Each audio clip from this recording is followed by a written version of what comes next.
everyone. Welcome or welcome back to Dirty Martini. I hope you're doing well and I hope you're having an amazing day. I am starting to podcast right before I go to bed, which is going to be interesting because every single time after I finish podcasting, I'm quite filled with adrenaline. So we'll see how this will affect my sleep schedule. Also, please excuse my hair and the fact that it's so oily that now you have your answer of why there's US aircraft in Bulgarian territory because they're here to get this oil. But like tomorrow is cardio day, and I just refuse to wash my hair knowing that I'm going to sweat, even though it's been so hot that even breathing makes me sweat. And I'm taking literally, no exaggeration, 3 to 4 to 5 showers a day because it's just like I'm sticky. It's getting sticky. It's getting sticky. But yeah, so I just like the girls that know, the girls that don't. Like it's so difficult trying to schedule your hair wash day because for me washing my hair is always such an ordeal, even though every single time I wash it, I'm like, wait, I'm kind of feeling myself with this blowout. I should do it like every other day, and then I'm like, it can go another day.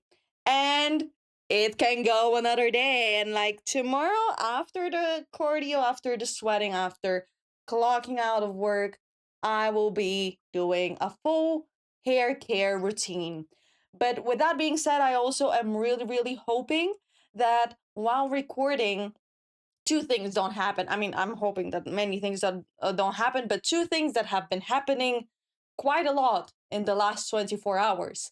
One of which is me getting random calls from random people, from unknown numbers that I've never saved, Bulgarian numbers predominantly, that are calling me for job offers.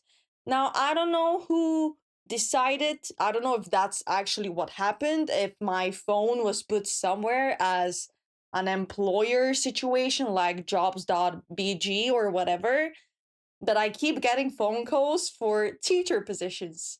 And I keep having like to say, sorry, I'm a student, even though technically I am. Technically, August the 31st is my last day as a student.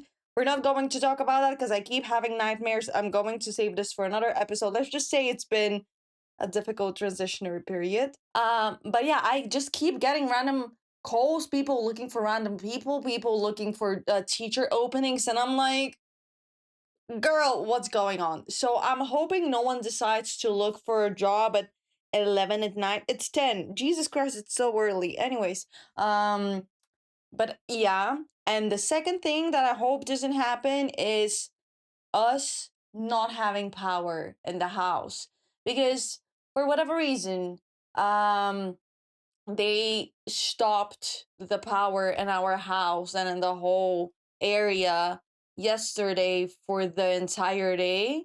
And yesterday we were warned, but for today we weren't. And we still didn't have power, which is very fun, very, very fun, especially when you also need power to have water. And when you need water to shower because breathing makes you sweat. Also, I keep having to edit this podcast more than I've had to in my entire video podcasting career because I keep coughing. I don't know what's happening. Why do I struggle so much with recovering? But okay, let's talk while people haven't started looking for jobs. Let's talk while I still have power, and let's talk while I still have a voice. Because, ladies and gents, you cannot see my shorts, but I just want you to know that they're red. Because the thing that we're going to talk about today is the new Spider-Man movie, Brand New Day. Now, as I am approaching this episode, I want you to know that there's going to be spoilers. I would like for any of you who are going to um, moan about me spoiling stuff to, close this episode right now. Go see the movie and then come back and we'll discuss. But I'll give you 2 seconds, 3 seconds to, you know, turn off this episode because there will be spoilers ahead. Okay, 1, 2, 3. Let's get started. So first, I would like, before we discuss Spider-Man Brand New Day, um, to talk about my relationship with Marvel and my relationship with Spider-Man, and in specific Tom Holland's Spider-Man. I would like to preface this by saying that I am an OG fan. To the people who are just now getting on the hype of Tom Holland as Spider-Man, you've had 10 years to do so. Where have you been? Because that guy was born to be in that suit, and I have known it since day one. And I have defended that man, and I have adored this man as the beloved superhero since Captain America Civil War. Basically, there's a lot of, appreciation for Tom Holland, but I just need you to know, like, I swear to God, because I was posting some things on my close friends stories that I'm going to share with you right now. I just want you to know that I'm not someone who just now got on the Tom Holland train. Baby, I'm the conductor. I am the conductor. Because I literally pulled receipts from my Instagram archive of the stories that I've been posting.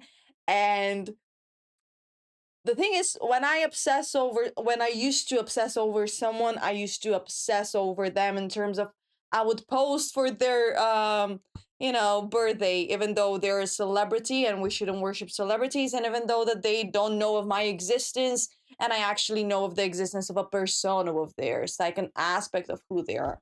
Um and I was Man, there was a period between 2018 and 2020 when I apparently was spamming Tom Holland stuff. And to this day, even though I am still the conductor, actually, I'm not Zendaya is the conductor of the Tom Holland train. I just want to say that everything I say today and all the appreciation I have is with respect towards Zendaya, because, girl, I am the conductor of the Zendaya train as well.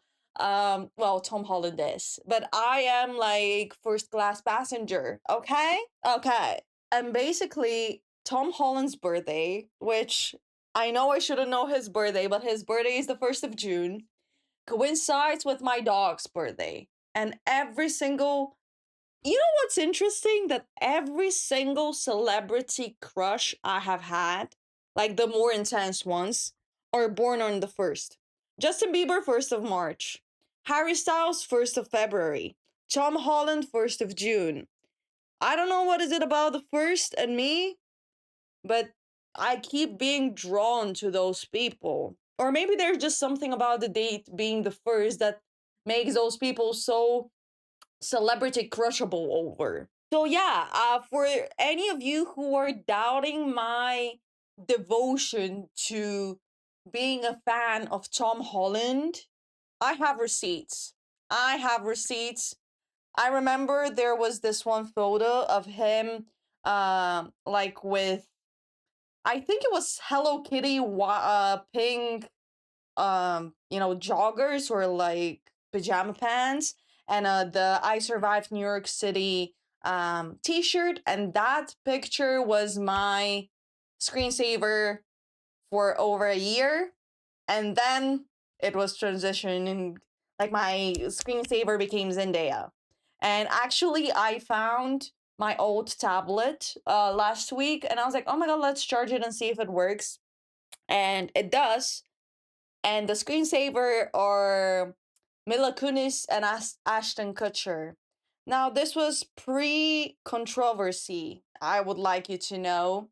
Um, but yeah, I also cannot open that tablet to use it because I put like the pattern passwords, and I don't remember the pattern is, and I keep trying to crack it, but the thing is, 12-year-old me, or well, no, I didn't get it when I was 12. I got it way later because I never had like a smart device growing up. But teenager me was so desperate to be different and be quirky that she would not put her pattern password to be the letter M. She would just not. Or like whatever, like it would not make it easy. So I'm sure it's something unnecessarily complicated, and I really hate myself for that right now. And with all the dreams I've been having, I'm hoping I get a dream where I get that password because I would like to use that tablet. But anyways, um my love for Marvel was actually ignited by Tom Holland because pre Tom Holland, so pre 2016, I had watched Marvel movies. I Why is my dog barking? I'm so scared right now because it's late at night and I'm alone. So it better be my parents coming home because otherwise I'll cry. Um, but pre 2016 me had watched some Marvel movies, but I had never watched them chronologically, and I don't think I was too attentive to them, or MCU movies, because there's a difference between Marvel and Marvel Cinematic Universe, and like I'm not going to go into the details of it all. But when Tom Holland was cast as Spider-Man, there was just something so charming about that guy that made me want, because like the thing is, Marvel movies are connected. You can get the stories as they are, but you would have way more detail and way more appreciation for the plot line if you have watched the previous stories, because everything is connected because it's the same universe. And by the way, I want you to know that I'm approaching this as someone who has solely watched the movies. I have not read the comics. So I used to watch Marvel sporadically. I had obviously seen Tobey Maguire and Andrew Garfield as Spider-Man, but there was just something about Tom Holland that made me want to rewatch everything and chronologically. And now I know that there's argument about what's the best way to watch the Marvel Cinematic Universe movies and in what order so that you get the most of the story. I decided to watch them chronologically in terms of the date when they were released, starting with Iron Man. Um, so there was this one summer when I watched, literally, I'm not over exaggerating, for an entire month, because there's that many movies, if not more. I would watch a single MCU movie per night, sometimes maybe two, but mainly one MCU movie per night. And that is when I don't think you understand, became obsessed. And Marvel became my entire personality. Because there's just something about franchises that makes me want to adopt them as personality traits, because I just go down rabbit holes and start looking for stuff and start mapping out stuff. I look like that one meme. I think it's from a TV show that I've not seen, but like that one guy that's standing in front of like a whiteboard having pinned certain things and trying to find connections. That's me whenever I find a franchise that I adore. And those franchises have been MCU, Pirates of the Caribbean has been the one, the only, the first one, my firstborn. Then The Hunger Games, obviously. And as ashamed I am to admit it, the 50 Shades of Grey franchise. You better be so thankful that I'm not someone who adores 50 Shades anymore. And you better be thankful that I didn't have this podcast when my obsession with 50 Shades of Grey was a thing, because I was obsessed from a production point of view because I was just so mesmerized by how expensive those productions were. And I remember finding like rates of how much the helicopters cost and how much the outfits cost and yada yada yada. I literally go deep. I go big or I go home, and then I go home and then I go bigger. Um, and then I like it really was bad with me and 50 Shades of Grey. Mind you, literally, I was what, like, I think the first movie came out 2015. I was 13. So, me reading smut now is no surprise. But when I remember, I had to go to the hospital. I had to be hospitalized because I had a pneumonia, and it was a really bad one. And then they held me in the hospital for a week. And I remember them releasing me from the hospital. Mind you, for no 14 or 15 years old, maybe 16. When was I in high school? Yeah, 14, 15 years old. I'm released from the hospital. I'm supposed to go home and rest. It is Valentine's Day. And the first thing I do when I take off that hospital gown and go home is I watch 50 Shades of Grey. And I think that just sums up the type of person I am. But we're not here to talk about 50 Shades of Grey right now. We are here to talk about Spider-Man. Now, I would like to preface this yet again by saying that there's going to be spoilers in case any of you are still like, should I watch? Should I watch? There's going to be spoilers. I'm approaching this as someone who hasn't read the comics. I've only seen the movies, and I have not seen the series that they released about Wanda, and I think Doctor Strange. Was there a series about Doctor Strange? So here's the thing. I was really obsessed with Marvel until I wasn't. Because there was something in me that cracked after Infinity War. When I saw Iron Man die, and like if there's any of you that are like, did he die in Endgame? No, he died in Infinity War. Did he die in Endgame? Endgame was the last one. Yeah, Infinity War was before Endgame. Yes. Well, whenever Iron Man dies, and if any of you are out here like, wait, why are you spoiling that Iron Man dies? You've had years to watch this movie. That's what pissing me off now about people that are like, why are you spoiling the Odyssey? Honey, you had 3,000 years to read that. What do you mean spoil it? Um, like, I don't know how to help you, my guy. I really don't. So after Iron Man died, I feel like, and I know I'm not the only one who thought it, I feel like the MCU kind of fell off. I'm sorry. I'm sorry. And I would say that's a hot take, but actually, I don't think it's a hot take. And I think their rating showed it. And I think that's why they got back on their grind. And like, when I say MCU fell off, I do not mean Spider Man, and I do not mean Black Panther. And those are actually the only MCU movies that I kept up with um, after Endgame until the Thunderbolts. And I've made an episode about the Thunderbolts. I don't know what it's titled because once I say something out here, it's out in the universe. It's no longer a thought of mine, so I don't remember it anymore.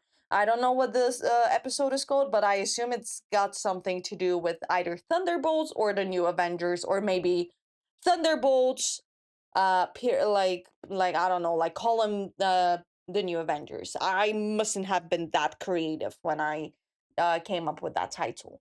Um, and I feel like, yeah. So I ironically have not seen the movie. In was it Eternals? Internals? I really don't know, which is ironic considering that Mr. Harry Styles is in that movie. And you would expect that if I were to watch a single Marvel movie, it would be a one that Harry Styles is a part of, considering that this is my two worlds colliding. But I don't know, for me, Marvel kind of fell off after Endgame.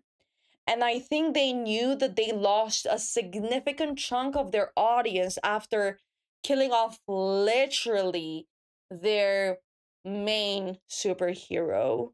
Um, so I think that's why they've decided to pick up some stuff. And that's why Robert Downey Jr. is coming back in Avengers Doomsday. And that's why Ryan Gosling is going to be part of the MCU. I love Ryan Gosling, man. Oh my God, I love this man so much. Ryan Gosling, this is for you. I love you. Um, but yeah, and then now with Spider-Man, Jesus Christ, did they eat? Because the thing is, when you create a movie like Spider-Man No Way Home, and spoiler alert, combining all the Spider-Mans that have been, and meaning Tobey Maguire, Andrew Garfield, and Tom Holland, combining them in one, like you're setting the bar so incredibly high for what the audience is to expect from a Spider-Man movie, because that is the Spider-Man movie. Um, and to this day, I am pissed at myself for having it like asking someone who saw it whether there were three Spider-Mans and being like, no, no, no, it's okay to spoil, it's okay to spoil. It like no, because I deprived myself from the experience of seeing them enter the screen, because that was so incredibly iconic. And Jesus Christ, what a movie, what a movie. It come like made all generations that have loved Spider-Man collide. And it was literally a movie made for the fans, and that's what I loved. So you have a really, really high bar. You have like really high expectations, especially considering that this movie has been in the making for 5 years. Well, I don't know if it's been in the making for 5 years, but it's been 5 years since the No Way Home movie. And I think that's outrageous. I think this is crazy because I saw that movie in the Netherlands. And what do you mean? I've been in the Netherlands that long. But also, something that I find crazy is that, you know how May dies, Aunt May dies in the No Way Home movie? I don't know if we saw her headstone in the No Way movie, but it was never really lingered on. So I didn't really pay too much attention to the dates. And I rewatched the No Way Home movie the day before I went to see the Brand New Day movie. Um, but in the Brand New Day movie, they include a headstone in quite a few scenes. And you see that Aunt May was 60 years old when she died. That woman did not look 60 to me. Not at all. But also, what I find crazy is that, so you know, the movie was released in 2021, but it was a post blip um, movie, meaning that 5 years had passed. And it was basically uh, Aunt May died in 2024. The movie was released in 2021. We're now watching the new Spider-Man in 2026, and in the No Way Home movie, 2024 was presented as the future. And now we're living in a post future world. And to me, this is just crazy. And I also remember just being so mind boggled when, because I think the blip, uh, correct me if I'm mistaken, I just really don't remember, because I just cannot bring myself to rewatch Infinity War and Endgame because I just like know I'll cry. Um, but I think now for Doomsday, should I do a marathon? Considering that, like, now I'm struggling so much to figure out what to do with my life. Should I just rewatch all MCU movies to be able to be fully prepped for Doomsday on Christmas? I think I shall. I fear I shall.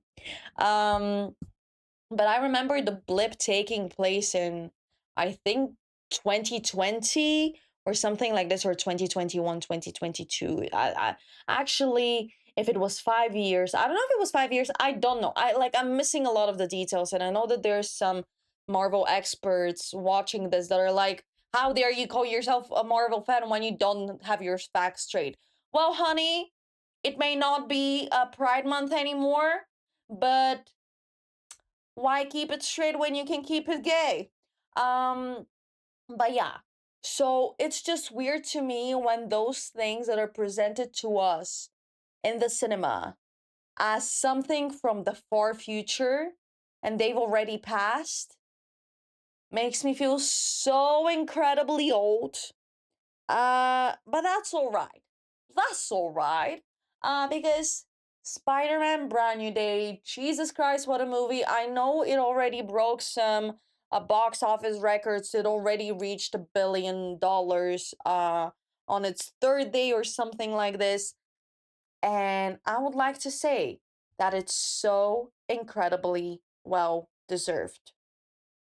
What I've noticed about Marvel since Thunderbolts, and I think Thunderbolts was the last Marvel movie I watched, is they're taking on a new path in which there's of course pew pew pow pow pow laser destruction raw, but there's also a lot of character development. And I'm not saying that there wasn't character development before, but they're making the characters relatable because they're making those superhumans, they're humanizing them. Because for example in Thunderbolts, that whole movie was about depression and how isolating depression can be and how important mental health is and how helpful a community can be to navigate the trials and tribulations of your life. And I really love this path that the MCU is taking, in which they make those superhumans human and they make them relatable to the audience. Because I obviously cannot relate to Iron Man as he's a billionaire, and I had to open my bank account to see if I can buy gum. So, you know, um, but now I've always Spider-Man, bro. There's just something about Spider-Man. I know he is my favorite superhero. And Tom Holland is my Spider-Man. And I like the first, so he was first introduced in 2016 in Civil War. But then I just feel like I grew up with that man. Like Tom Holland is what 30. So that's not that much older than me and I know that's going to send me into an existential crisis after I finish recording, but 30 years old is only 6 years older than me. When that man was playing Spider-Man in 2016, I was 14, he was 20. So I don't know, he like maybe when they were filming it he was like what 18, 19. I basically grew up with that man alongside that man because he himself was a child. And now seeing him all grown up playing this such beloved character is, I feel so emotional because I feel so connected to Tom Holland's Spider-Man. And you presenting Spider Man as this guy in his 20s who's suffering from depression, who is so lonely, who has to keep going because that's just what he has to do, even though he's so incredibly sad. Where do I sign up? Because, and where did you guys hide the cameras in my room? Because I feel like you just read my diary. Um, I like, I don't love this for Peter Parker, obviously. Peter Parker. Why am I talking like this? Why am I talking like this? What even action is that? But I am not loving this for Peter Parker, but it's crucial for the character development. And there are a few things that, here's the thing, every single day I note and zoom in on a different detail. And I know that by the time I edit this and post it, I will have focused on something else and will want to add it to this episode. But let's just focus on the things that really made an impression on me from Spider-Man Brand New Day up until now. First and foremost, I know we've been talking a lot about Tom Holland. I would just like to say, Sadie Singh, the woman that you are, the actress that you are, I'm in awe. I really am in awe of this woman's skills and talent because she's like, you forget that you're watching Max from Stranger Things, even there's so many parallels to be drawn between Jean Grey and Max, and also V Max. The first thing I thought was Vecna Max. Um, but she's just amazing, and the way she managed to keep a secret who she was playing up until it was spoiled. I don't know if that was a PR stunt or whatever. Amazing, amazing, amazing. Spoilerman could never. I like all the love and respect for Tom Holland. He just cannot keep a secret. Although they did keep the wedding a secret, and we love a private couple, not a secret, but private. Ah, mwah. I have a crush on their relationship. I love them so much. I'm so happy they found each other. That MJ happy birthday my MJ post, it changed lives. I'm so embarrassed that I know those stuff, but I'm not. Like, I grew up with Zendaya. I feel so parasocial about her in hopefully a healthy way, in a non-creepy way, and just to see her thriving, I love that for my queen. But Sadie Singh, she deserves her flowers. And I'm really, really hoping in her next production, in her next big production, she doesn't lose a sibling. Because Billy died, and then her sister died in Spider-Man. And honestly, can I say something that maybe for some of you is going to be a hot take? I don't think that what Jean was doing was unjustified. I'm sorry. I'm really, really sorry. I very much see where she was coming from, and I think her actions were justified. And I'm like, if someone, like, I have a sister, like, I would do crazier shit than like try to find where she is. And when we found out what VMAX is, because we all thought she was going to be in that vault, right? So we all did, right? And then when we saw that VMAX is actually an indication of the torture that Jean's sister went through, and that her mind was so squished and made into a mush that the last thing she perceived was the indication of that torture, part of that torture, and that was the last thing that she could communicate. We all were distraught, right? Right? So I see what Jean was doing. And can I say, with the kissing scene when she infiltrated MJ's mind to kiss Spider-Man, I saw it coming from a mile away. I just knew that it could not be that easy. Because, like, true love's kiss, come on. Like, I know we're living in like a marvelous world, and like that this would never go in Mom Donnie's New York. But like, we're not in a fairy tale in terms of true love's kiss doesn't work that way in Marvel, I guess. And it's just still heartbreaking, and just the way they remade the scene of Gwen falling, and Andrew Garfield as Spider-Man failing to save her and her dying, and them remaking that as MJ, Tom Holland Spider-Man, say like getting her back into safety. We love references, and there were so many references in that movie, and there were so many Black Widow references, and I just know that Yelena could like relate to Jean's motivation to act the way she did, because she also lost her sister, aka Black Widow, aka Natasha. So um you know, a lot of Easter eggs, a lot of references, and I'm sure that there were a lot of references that I myself didn't even catch. Because, like, comic references, different movie references that I just missed, or series references, or yada yada. Just, I love when movies come full circle.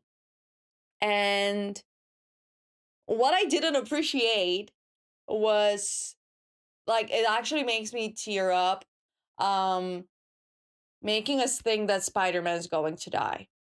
At the end, I was on the edge of my seat. And the thing is, there was a lot of speculation that MJ was going to die. And the reason a lot of speculation was happening was because of the way Zendaya was dressing during the press tour. Because Zendaya is someone who is very intentional with her clothing. Shout out to Lil Roach. And her wearing black everywhere but China, where she wore white, which is what symbolizes grief there, really could make one believe that MJ was going to die. Which is why I decided to bring tissues. And I'm so incredibly happy that MJ didn't die. But don't you dare scare me again with Peter Parker, Spider Man dying, because if he does, I'm going to make it everyone's problem. And despite me for certainty going to be denied a visa to the US because of my digital footprint, I'm going to find a way to get there and smack the creators of that narrative, because Spider Man cannot die. And Tom Holland, Jesus Christ, I know that you've talked about passing the torch to a younger actor, and man, I need you to play that character until you're 60, okay? Like, you were born you were born this way. You were born this way. You were born to be Spider-Man, man. And like, the day Tom Holland and Zendaya stop playing teenagers is going to be a heartbreaking day for me, because you know what I heard? That Caroline from The Vampire Diaries is playing someone's mom. When did we reach a stage of our life that Caroline, who was a teenager, is playing someone's mom? That's pause. Pause, pause, pause, because what do you mean? What do you mean? But what I meant with references and remaking scenes, what really fucking broke me was when they uh, insinuated, is that the right word I'm looking for, like alluded to Spider-Man's death when he was bleeding out. Can we talk about for a second? I know it's very messy, but there's just so much to say. I know my train of thought is very messy. My storyline is just like zigzaggy. Um Pardon me, I just got a call and I fully lost my train of thought. But I think what I was trying to say is the fact that Jean was breathing for Spider Man. They're so brother sister like, and they're so lonely together. And I love them. I really, really love them. And I know that people were talking about her being a potential romantic interest for Peter Parker. No, they're brother and sister, and that would be incest. But them alluding to Spider-Man's death when he was bleeding out, and it being a shot by shot remake of Aunt May's death really struck a chord in my heart. And seeing Spider-Man when he was blipped go from I don't want to go, I don't want to go, to now being it's okay.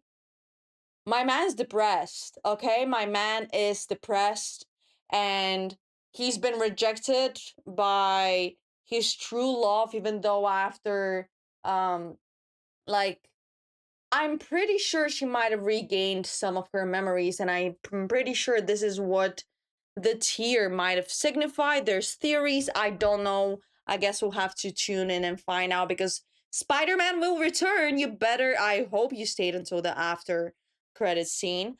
But honestly, if I read that letter and Peter Parker as Spider Man confessed his love for me, I don't care that I don't. And he was looking the way he was looking, because, like, Zendaya fully respectfully, girl, your man's never looked better. Because, hello, he's never looked better.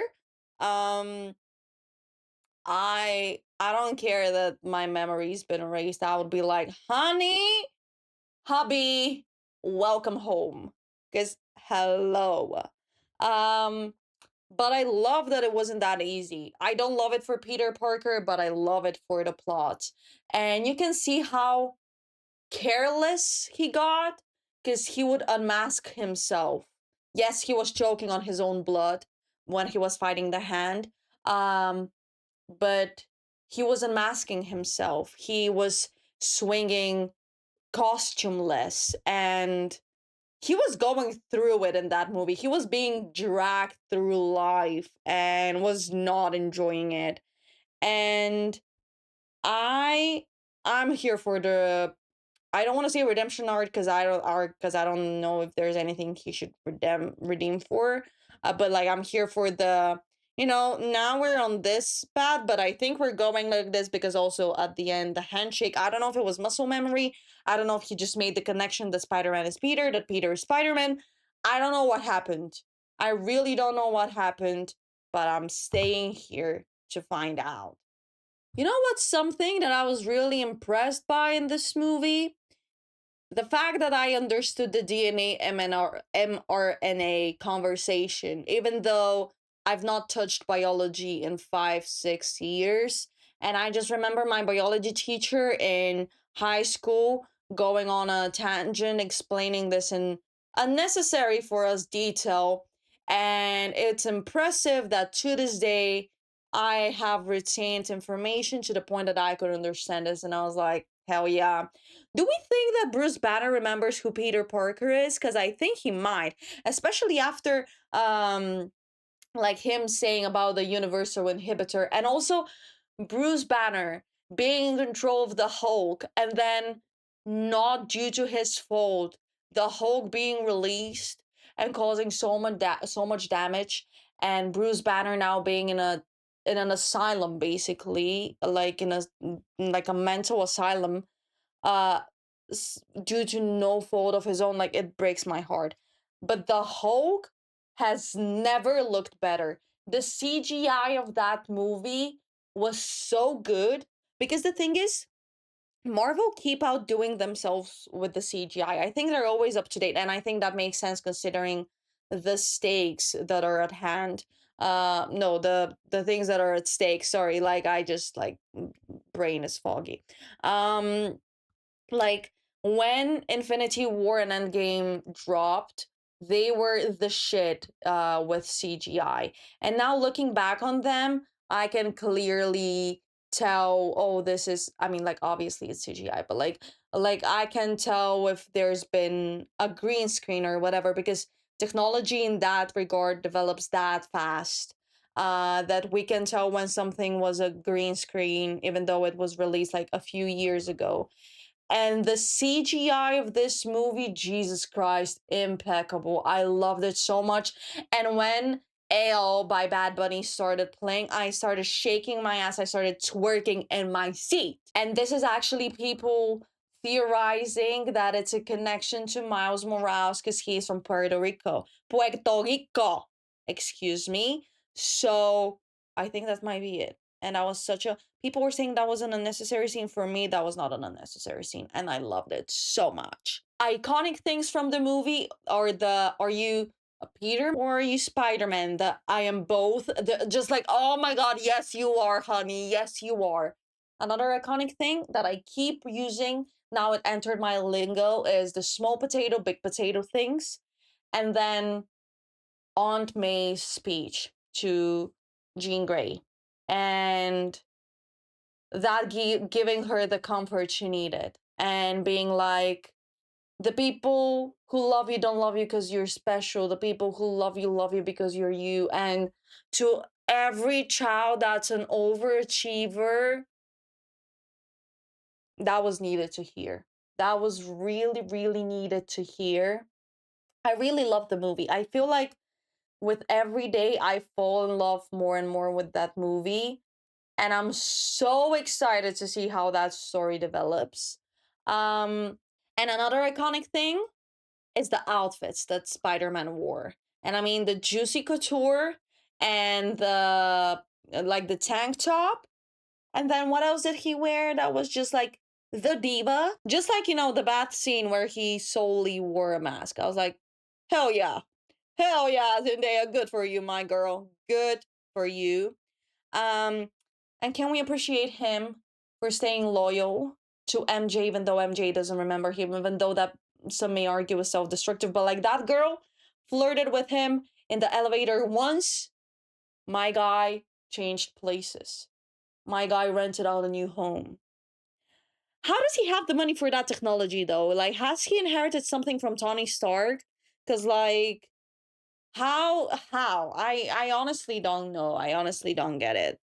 We just love a man who's comfy with his masculinity, and like Tom Holland as Peter Parker as Spider-Man is so that, and I love that. I really, really do.